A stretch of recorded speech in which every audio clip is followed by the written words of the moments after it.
So Pakala జంక్షన్కి అయితే వచ్చేసామండి. పాకాల జంక్షన్లో దిగి మేమైతే మరి కాట్పాడు ట్రైన్ ఎక్కాం. కాట్పాడు ట్రైన్ అంటే కన్యాకుమారి ఎక్స్ప్రెస్ వస్తుందండి పాకాల జంక్షన్కి. అది ఒక 1.5 అవర్ జర్నీ ఉంటుంది కాట్పాడుకి. సో కాట్పాడు ట్రైన్ అయితే చాలా రష్ ఉందండి. మాకు సీట్లు అయితే ఒక్కొక్కరికి ఒక్కొక్క దగ్గర దొరికాయి. ఇంకా మా హస్బెండ్ అయితే నిలబడుకొని ఉన్నాడు. ఇంకా పిల్లలు చాలా ఇరిటేట్ అవుతున్నారు. కంటిన్యూగా జర్నీ చేసేపాటికి తప్పదు కదండి ఆ శివయ్యని దర్శించుకునేకి. ఎన్నోసార్లు అరుణాచలం ప్లాన్ చేశాం కానీ ఫెయిల్ అవుతూ వచ్చింది. ఈసారి అయితే గట్టి ప్రయత్నం చేశాము. శివయ్య కూడా మమ్మల్ని పిలిపించుకున్నాడు. సో కాట్పాడు అయితే రీచ్ అయ్యామండి.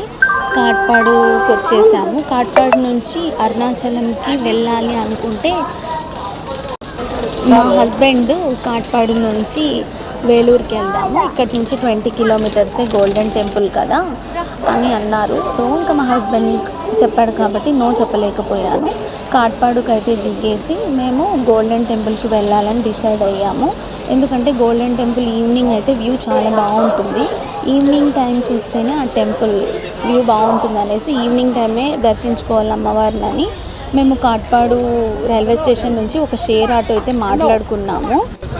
షేర్ ఆటో మనకి 550 ఛార్జ్ చేశారు. వాళ్ళు 800 అడిగారు. మేమైతే బేరమాడి 550 అయితే తీసుకున్నారు. 550 తీసుకున్న తర్వాత అమ్మవారి టెంపుల్కి అయితే రీచ్ అయ్యామండి. ఇంకా అమ్మవారికి లోపలికి వెళ్ళాలంటే రష్ అయితే లేదు, కానీ మేము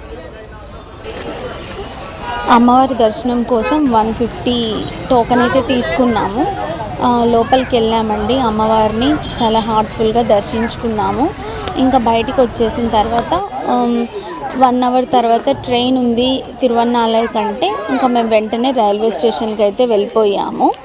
మరి షేర్ ఆటో తీసుకొని వేలూరు రైల్వే స్టేషన్కి అయితే రీచ్ అయ్యామండి. వేలూరు రైల్వే స్టేషన్కి అయితే వచ్చేసాము. అక్కడ కొంచెం టైము ఉందనేసి మేము ఫొటోస్ అయితే తీసుకున్నాము, వీడియోస్ తీసుకున్నాము. నేనైతే కొంచెం కూడా టైం వేస్ట్ చేయనండి. కొంచెం దొరికితే చాలు వీడియోస్ ఫొటోస్ అయితే తీసేసుకుంటాను. నాకు వీడియోస్ అన్నా చాలా పిచ్చండి. వేలూరులో అయితే చిన్న షాపింగ్ చేసామండి. టాప్స్ తీసుకున్నాము నచ్చింటే. తర్వాత ఇంకా ట్రైన్కి టైం అయిపోతుందని వెళ్ళిపోయాము. అక్కడ కొంచెం గ్యాప్ దొరికింటే వీడియోస్ ఫొటోస్ కవర్ చేసుకున్నాము. మేమైతే మార్నింగే యాత్రా నివాస్లో రూమ్ అయితే బుక్ చేసుకున్నామండి. ఇప్పుడు అరుణాచలం వెళ్ళంగానే డైరెక్ట్ రూమ్కి అయితే వెళ్ళిపోతాము. రూమ్కి వెళ్ళేసి రెస్ట్ అయితే తీసుకొని ఎర్లీ మార్నింగ్ గిరి ప్రదర్శన స్టార్ట్ చేయాలనుకుంటున్నాము. పార్ట్ 3 నెక్స్ట్ మేము గిరి ప్రదర్శన ఎలా